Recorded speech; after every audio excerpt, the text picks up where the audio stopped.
Sixième jour de notre mois de l'Immaculée, du cœur immaculé. L'humilité. Humus, la terre de laquelle nous avons été tirés. Humiliation, tapa einosine. L'humilité. Voici la servante du Seigneur, que tout ce me soit fait selon ta parole. Il s'est penché sur l'humilité de sa servante, sur l'humiliation de sa servante. La première parole de Marie qui nous est conservée à l'heure où l'ange la salue, pleine de grâce, à l'instant où elle devient la mère du Sauveur, consciente du néant de la créature devant Dieu. De son propre néant, la Vierge s'abaisse au-dessus de tout. Voici la servante. Le mot grec est doulos, esclave. Elle avait, semble-t-il, le droit de reconnaître sa supériorité parmi les humains. Mais non. Sa grandeur est dans son lien avec son Seigneur. L'humilité vient là. Lorsqu'elle apparaît à Massabielle, Bernadette, confuse, entend la Reine du Ciel lui adresser une prière. « Voulez-vous me faire la grâce de venir ici pendant 15 jours de suite ?» À Fatima, celle qui aurait le droit d'intimer cet ordre s'adresse sur le même ton au petit voyant. « Je viens vous demander de venir ici 6 mois de suite, le 13 chaque mois, à cette heure même, et dans la même apparition. » Lucie, François et Jacinthe entendent Notre-Dame leur exprimer ce désir dans les termes d'une touchante déférence. « Voulez-vous offrir à Dieu des sacrifices?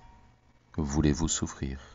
Voulez-vous? » Avez-vous entendu ce mot? Voulez-vous? Que notre volonté soit celle du Seigneur? Et ce sera là ce pourquoi nous sommes faits, notre véritable humilité. Mère de Dieu, la Vierge Marie se souvient toujours qu'elle est la servante du Seigneur et que notre manière de servir est bien dans ce vouloir Dieu. Elle est humble et nous aide à grandir dans ce vouloir Dieu. Voulez-vous? Tout pécheur que nous sommes, nous ne songeons qu'à nous élever, à dépasser le prochain, à l'éclipser, le supplanter, le sacrifier au besoin, à notre intérêt, à notre ambition. C'est notre volonté qui est première. Et nous ne répondons pas à la volonté de Dieu, ni de Marie, qui est d'ailleurs la même. Nous excellons dans l'art de mettre en relief ce que nous possédons, ce que nous sommes. Heureusement que l'apôtre est là. En Corinthiens, au chapitre 4, verset 7. Qu'as-tu que tu n'aies reçu? Et que si tu l'as reçu, pourquoi t'en glorifier, comme si tu n'avais pas reçu? Notre moi hypertrophique réclame fortune, autorité, première place, honneur, le regard des hommes, la gloire de cette terre. Et pourtant, nous sommes appelés à courir l'épreuve les yeux fixés sur le Seigneur, sûrs d'avoir déjà rencontré notre Seigneur, remporté sa couronne de gloire. Combien peu nous ressemblons à notre Mère du ciel lorsque nous oublions cette victoire et lorsque nous ne laissons pas le regard de Dieu transformer nos regards.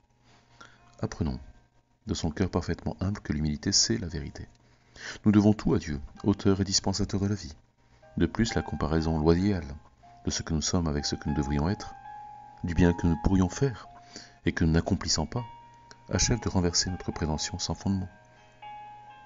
N'ayons garde, pourtant, de nous décourager, car le sincère aveu de notre faiblesse nous obtiendra tous les secours divins dont notre fol orgueil nous privait, car le Seigneur jette ses regards sur l'humiliation de sa servante, tandis qu'il considère de loin les orgueilleux.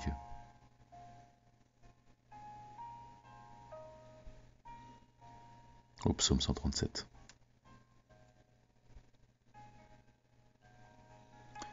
Ô Jésus, vivant en Marie, venez et vivez en moi, dans l'esprit de votre sainteté, dans la plénitude de votre force, dans la perfection de vos voies, dans la vérité de vos vertus, dans la communion de vos mystères.